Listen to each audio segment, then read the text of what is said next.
Today at Mobility Solutions, we are talking all about lifts. We are going to show you how to install one yourself. Stick around and enjoy. Hey, I'm Chris with Mobility Solutions, AffordableMedicalUSA.com, and I'm going to show you how to install a lift from Harmar. Now this is an AL300. Meet the AL300 Powered Mobility Lift by Harmar. We lift lives. The AL300 and AL300 HD are fully powered hitch-mounted lifts optimal for scooters and power chairs up to 350 or 400 pounds, respectively. It uses a Class 2 or greater style hitch and are compatible with minivans, SUVs, trucks, and vans. These lifts can carry virtually all scooters and power chairs. They require no scooter or power chair modifications. The license plate mount is included with optional plate riser available. Other accessories include swing-away mount, cover, and battery pack. The installed weight is 80 pounds, and the platform size is 26 by 39 inches. With the adjustable cradle, it extends up to 46 inches. They make AL500s, AL100s, AL560s, and the list goes on. Pretty much everything that's mounted on the hitch of the vehicle is the same installation that I'm doing, besides doing some of the adjustments you have to do with the locking arms from the AL100 or the locking arm with the AL560. Basically, one thing I do want to point out, you definitely need to know what the car can support, the tongue weight of the vehicle. And people always call and they're asking if they can put a lift on a small car. Well, we need to find out what the tongue weight is. Now, the tongue weight is different than tow weight. Tow weight is something when you're pulling a trailer, your car might say it's 5,000 tow weight, but the car can really only support on the back of the vehicle 500 pounds. So when you're buying a lift, make sure you check out if your car can support the lift plus the mobility unit you're going to be hauling. If you don't have a mobility scooter or power chair and you're looking to buy a lift, we need to figure out the calculation of what your car can support. A lot of cars are going to lighter frame vehicles, which is an issue because they can't support as much. So just be very, very careful. The next thing you need to know is you need a receiver hitch put on your car. This is a Class 3 receiver hitch. It's a 2-inch opening right here. Your car might have one of these, but it might be a Class 1 or Class 2. Now, you can still put a lift on the back of this car as long as the tongue weight can support the lift in the power chair or whatever mobility device you're using. But if you have a Class 2 or Class 1 hitch, we need to know that. It's 1 7/8, because when you get it, the Class 2 is not going to fit in it. If you do not have a hitch put on your vehicle, you need to have one put on. You can go to your local mechanic that does it. Maybe he does it. U-Haul. There's places around you that probably can install this receiver hitch on the back of your vehicle. If you don't have it, you can't install the lift. The other thing that I'll point out is if you don't have a light package, the way you can plug it up to this, like your trailer, then it's not going to operate the puddle light on the unit. So I suggest you adding that. If not, you're probably going to leave the license plate right here. But that light hookup allows us to move this license plate to the lift and the light to work on the lift. So those are some things you need to think about before you're buying this. This is not cheap at all. Harmar makes a great lift. Other manufacturers like Bruno makes good lifts. Harmar is just more dealers to help you if you have a problem or if you move or something. The reason why I'm doing the AL300 is because it's a universal lift. It can work for a power chair, it can work for a scooter. When you buy a lift, you need to buy it either for a power chair or a scooter, and if you change up what mobility device you get, the lift might not work for it. So this is going to be your like hybrid lift that will work for both. So I'm going to show you, it comes in, it's going to come just like this. And all you're going to do is take the box off. Now this is heavy. I have people ask all the time, I'm going to move this from one car to the other car. If you do that, you got to remember what the height is from the ground to this receiver, because when you add this lift to it, if the truck's too high or whatever, you're going to need a drop hitch. We're going to go over that in just a second. So this is actually what it's going to look like when it comes to you. Sometimes you're going to have your swing away in this box. Sometimes it's going to be in a different box. I'm going to show you 2 swing aways Harmar offers. But this is pretty much all put together. There's really not much you have to do besides add the pole here and the part that goes to that receiver over there. But we're going to do a swing away. So we're going to show you how that hooks up. If you have an SUV, a van, a truck, you want a swing away. A swing away allows this lift to swing from the back of the vehicle so you can access the rear of the vehicle. If you don't add a swing away, you can't access the rear of your vehicle easily. So we're going to show you that too. So here inside this box, you're going to have a package. inside this package, you're going to find your manual, and they're now using the Scan Me code, so they're trying to reduce paper, which I like that. If you need a paper copy or a full manual of this, you can scan this and print it. I'm sure we can figure out a way to get you something, but there is a manual inside of here, and I'll show you that in just a second too. You're going to find your wiring kit. There's your fuse. This is important. This will clip to this wire that's going to hook to this part of the lift. You're going to find some zip ties, and you probably need more than what they send to you. And then you're going to find some bolts. And there's one thing in here that you got to definitely use. I'll point that out. These are U-bolts. You might not use these, but you can if you want to hook this on to your power chair or scooter. That allows these ratchet straps to drop into it, makes it a little bit easier locking it down. Now this one has locking ratchet straps. Some of them have an arm that comes down. Some of them have arms for the power chairs. This is your standard AL123 hitch adapter. Now this can go in like this or flip down to make it a little bit lower. We need to know the hitch height from the ground to they say the bottom, I usually say the middle of the hitch, so we can determine if you need a drop hitch when you add a swing away. This thing here is one of the most critical things about this, and if you don't use it, your lift's going to shake. So if you have one of these lifts and it shakes really bad, it's because you didn't use this shimmy. We're going to put this like this for this video. There's different holes. Depends on how far you can go. Some cars have a tire that blocks you. So we're going to go right there. You'll take this, drop it onto here. Let me show you actually what it looks like when you don't do that.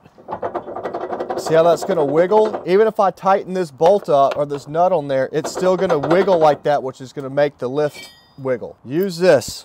See how it looks when it goes in? It kind of fits that little gap right there. And then when I come to tighten this up, it's going to hold this right here much tighter. This is kind of a long video. It's really more of an educational video for you to do it at home. If you can't do this, don't do it. If you have someone that can help you, have it help. This is a standard swing away. It's about, I don't know, 35 pounds.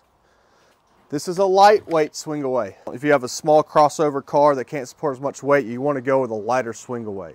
But you're not going to be able to put like a heavy duty scooter on a lightweight swing away. So there's a little trick you can do, because what some people will do, they'll go ahead and put this on, hook this all up, and then carry the thing over there. What we're going to show you is how to get this prepared to go onto that car, and then we're going to come drop the lift right on there. So use the smaller washers down here when you're connecting this, and come to the side that the thread, there's thread over here. We're coming to that right on that side? Yeah. Okay. See them. They put them in backwards. They'll stop.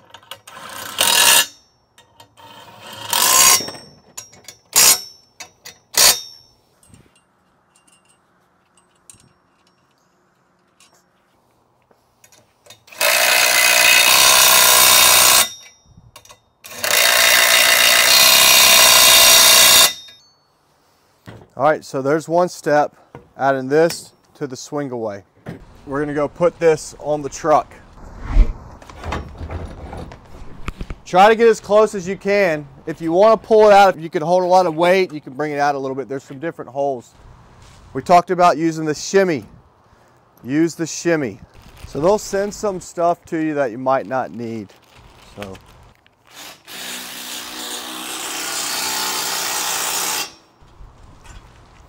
When you use that shimmy, this doesn't move. When you don't use that shimmy, this is gonna move on you.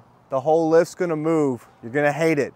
So if you're buying a lift from another person and it's rocking back and forth, it's because you need it. Sometimes you gotta replace them over time too.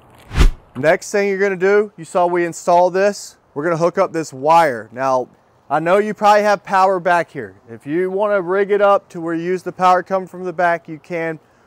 As Lift Squad, We like to run the wire from the battery to the back. That's what we're told to do. That's what we do on customers' vehicles. If you can figure out the way to do it with the 5-pin, 7-pin, you can do it. But in this video, I'm showing you about the wire. Now, when you get the wire out, it's just like this. What you're going to want to do is remove this fuse, but don't lose it. And you don't want to hook this up to your battery until you get this plastic piece put over here, which I'm going to show you. So let's go up to the front of this truck.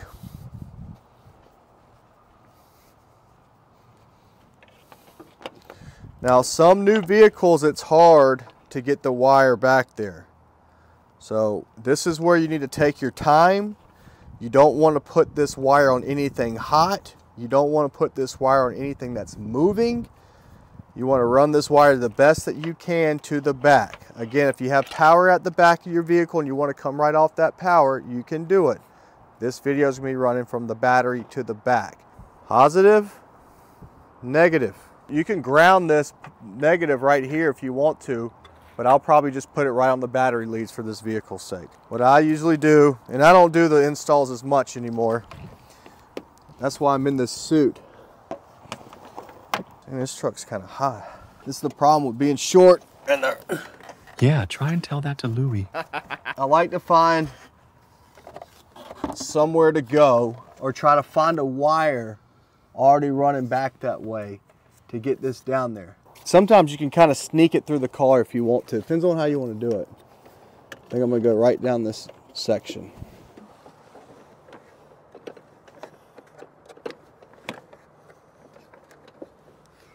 Just so you know too, if you have a local mechanic you deal with, get this over there and put it up on a lift, makes things easier. We kind of have a little swell right here made on purpose for these type of deals. We don't have a lift down here. We have a lift down at the warehouse that we use, but down here we don't. So I just got this the other day just because it's cool.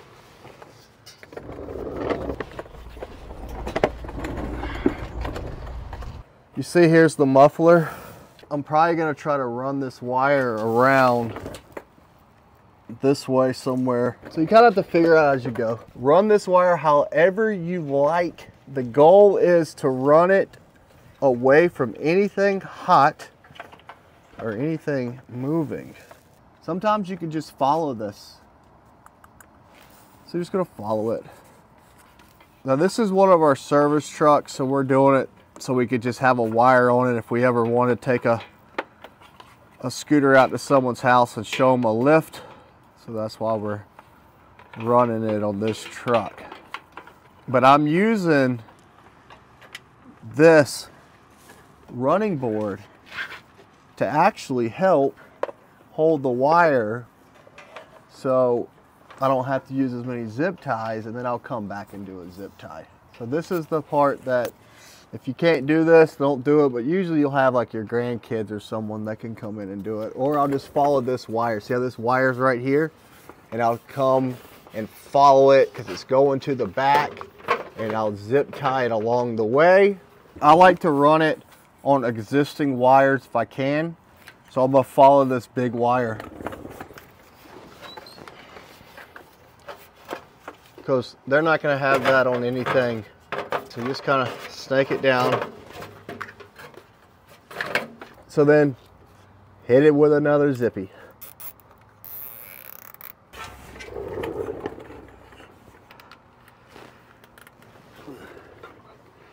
Zip tie. This is where you gotta be a little careful, guys, because here's the deal. You got a tire right here. We don't want it to go under the tire. We want to stay away from this tire just in case you need to use the spare tire. We also have a muffler right here. We're trying to stay away from him too. So I'm back here. I'm gonna hit it with a zip tie. The purpose of this video of running this wire for y'all is to kind of show you what you got to do. It's not that hard. If you're buying this for yourself and you have grandkids, I know someone that's 60, 80 years old that needs this vehicle lift with a power chair is not going to be able to do what I'm doing. I get it. But when you buy this lift, if you buy it online, you're going to have to use an uplift or a lift squad guy. It's like 900 bucks. Take this wire to your local mechanic and ask him to run the wire. He might not install the hitch and the lift on the back of the car for you because he's responsible for it, but he'll probably run this wire for you for like $100. Take advantage of it. Go into your local mechanic, ask them if they will run a wire from the battery to the back of the vehicle, so you don't have to get underneath the car. If you have a lift at your house, use it. Most people don't. Avoid hot surfaces and avoid moving things. And watch out for that spare tire. How'd you get those shots under that truck? Because our man Louie right here. He handed all my light work. We're gonna drop this lift on, so don't hook up your wire, or at least don't put the fuse in it. We're gonna take this out of this plastic. Positive, negative. Now, if you get this reversed, up's gonna be down, and down's gonna be up. So inside of here, you should be able to see A and B. Red is A, and black is B. So you're just gonna push this through. The same thing here. If they get it the wrong way, you can pull it back out. Yes, you can reverse it. Let's leave this back here. Then we're gonna go back to the front. So now it's time to hook up your wires. Positive, negatives. Again, you can use ground if you want right here. We're gonna go positive, negative. Where's positive? Positive.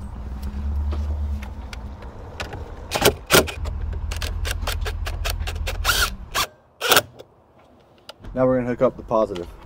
I mean, negative.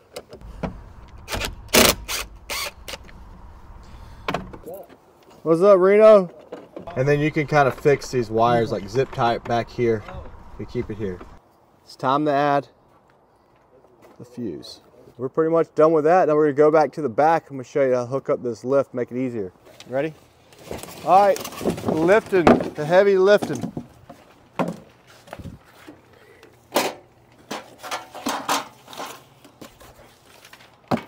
We like to do it like this. We're gonna come back and move these wires, but we're just hooking that up. This is the easiest way of doing it.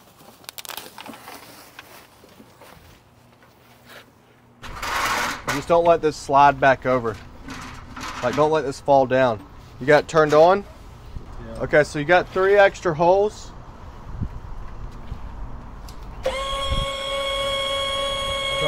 I'm pressing the down button to bring it up. I know that sounds weird, but see that clicking? That's where you want to stop. So we're gonna go right there.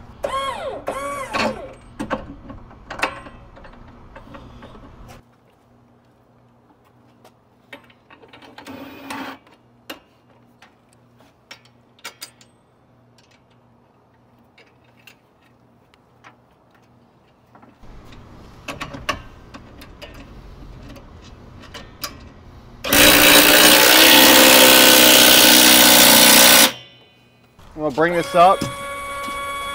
Nothing's on the lift.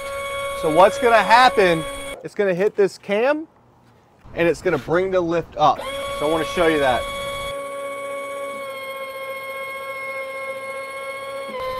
Thumbs up. You hear that? You stop it. Now from here, since I have the swing away on it, I can swing it to the side.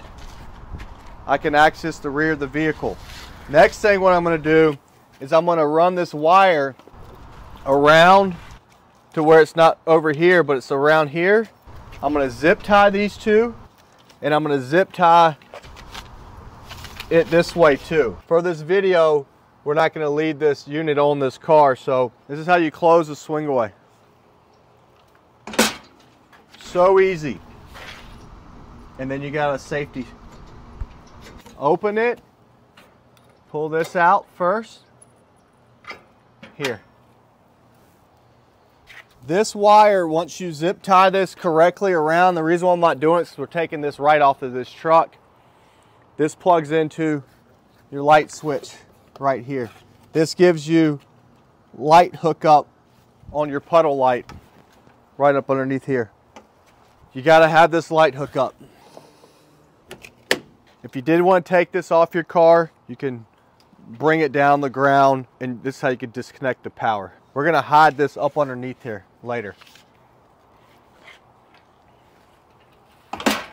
All right, so these are ratchet straps, and there's 4 on here. If you have a mobility scooter and you go with an AL100, you will not have these ratchet straps. You'll have a locking arm. It'll be right here. When the lift comes up, it locks it onto the lift. The purpose of this lift that we're showing you guys, you can use a power chair on it, or if you had a scooter, your back wheels of your scooter to go in here. So this is adjustable, where you want the back wheels to drop down in there, and then you would use these. So this is kind of like, if you have a power chair and a scooter, that's why you'd go with this lift. But you're gonna loosen these up a little bit, and you're gonna figure out where you're gonna be ratcheting the chair. Once you find a spot on your chair, some chairs, like we have a wheel that has spots already that you just drop these right on. You don't have to use the U-bolts or the little thing that goes underneath the seat. You just find somewhere where this is gonna lock, and then you press that red, it's gonna hold it, and then you latch it down. One thing I wanna note with this particular lift, if you have arthritis in your hands, sometimes this is hard for you. So you might just go with a standard AL56 or AL100. Most common lift that we sell is the AL100. We sell a ton of AL100s. I think we're like moved up to platinum with Harmar. So we do the AL500s or the AL560s really for the power chairs if you can't use your hands, if you have arthritis in your hands, because it has an arm on it. There's actually one over there. So, but this one has the racking straps. You can move your license plate right here. Some states require a bracket hookup for a license plate up here. We usually in South Carolina put them right here. Sometimes we just leave them on the car unless they have the light. That's pretty much it. Keeping this grease is important. They have it over grease because this is going to move over time after you use it up and down. Never swing the lift away with the chair on it ever. What's going to happen is going to bend that over there, and this isn't going to swing back and close as good. So I wouldn't do it. I want to point out that most cars nowadays have backup cameras. And if you're getting used to using your backup cameras, this lift is going to be in the middle of it. Sometimes it's going to interfere with your sensors in your backup camera. You might have to turn off the backup sensor part. You also might not be able to see a clear vision for the back of your vehicle. So I got something for you. Inside this box, if you have a lift already, this is your backup camera. Made for Harmar lifts. To see this product review, come back to the future video. So if you have any questions about a vehicle lift on the outside of your car, you just give us a call at 803-926-2224. What we're going to ask you for is the make and model of your vehicle. We're also going to ask you for the make and model of your chair. And then we're going to determine if a lift's going to work for your vehicle. So again, we display the AL300, but we do a lot of lifts with Harmar. This is a hitch-mounted lift. Our next video will be on the camera kit or the camera system for the lifts. So you have a backup camera that goes onto their lifts. So thank you so much and have a great day.